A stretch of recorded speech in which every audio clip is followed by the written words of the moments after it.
but why am I feeling like this? Like, what's wrong with me?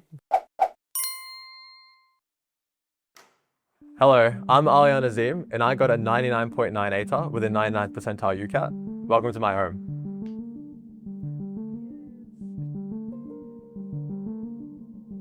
When I started year 12, I knew vaguely that I wanted to do medicine. It was one of the top options in my mind. But then, funnily enough, I actually kind of wanted to do banking throughout year 12 as well. It was all because of a teacher I had in year 11. Shout out to Mr. Bush. And I only really made my decision like after results came out. So I was kind of working in my mind to do both, like maybe get into medicine if I could, and then economics or statistics or finance as like a backup. My biggest tip or advice there is don't try and chase the feeling where you're like, okay, I know for a fact that I'm going to do this. Anytime in the future, you can always like sort of chop and change. Like people change careers all the time. They open up different doors. So even if you're going for medicine, don't view medicine as your be all or end all. Try really hard to get in. Try your best to get the scores that you need. But even if that doesn't eventuate, even if you have to go the long way around or go explore other opportunities, view that as where you make your decision. So this is where I've studied for the last 7 years. So I've got the whiteboard here throughout year 12, big use. And then now when I'm working and studying at uni, this is where I study too. Everything that VCAR tells you. So knowing what you're going to be assessed on is probably the biggest thing that I would say is like the free resource that VCAR puts out there. You're not going to be asked the questions. They're not going to pick them out of a hat that you already know about, but at least you can prepare yourself a lot better in that scenario. I am a very meticulous planner. Like I like to step out, this is what I want to do this week. This is what I want to do today. And I put it in my plan that like I was not going to do anything at school. Like I'm not spending chem class learning about electrolysis or whatever. I'm going to spend chem class just messing around. I did have to pick up the slack at home. It meant that I had to stay disciplined, but like I always had a lot more fun at school than I did at home by myself. So I tried to maximize that to sort of ease the load mentally.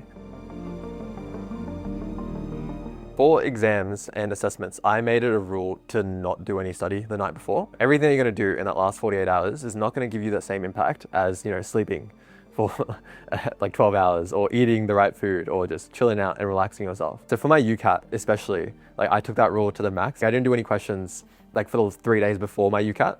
So I gave myself like a proper 72 hours where I was doing nothing and I was like trusting that my skills would be fine. Just take a chill day, watch a movie, go for a walk somewhere, just something that won't put your mind on the exam or assessment that you're doing.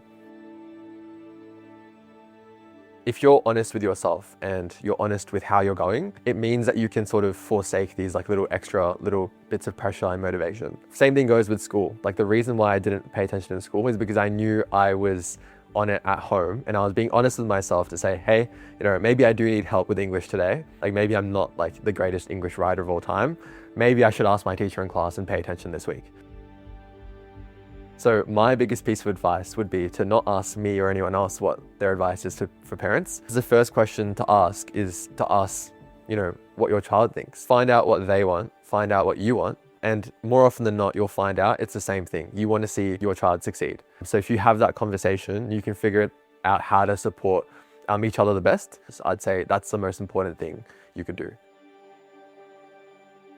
I would actually keep my phone right next to me while I studied with the stopwatch on. Yes, I would doom scroll sometimes. Yes, I would pick it up, but at least I'd have that visual reminder of I got a 30-minute session of locking in and then I'd do something for 5 minutes. I think the number one thing that people sort of feel when they're in that sort of lull patch is everyone else is doing so well, but why am I feeling like this? Like what's wrong with me? Try and just recognize what you're feeling and recognize that it's okay to feel that way. Even if it takes a while, sometimes it's going to take you ages to sort of get out of that lull. But as long as you have that light at the end of the tunnel approach, at least you're working towards something. I'd say go back to the things that sort of rejuvenate you. Go back to the things that you enjoy.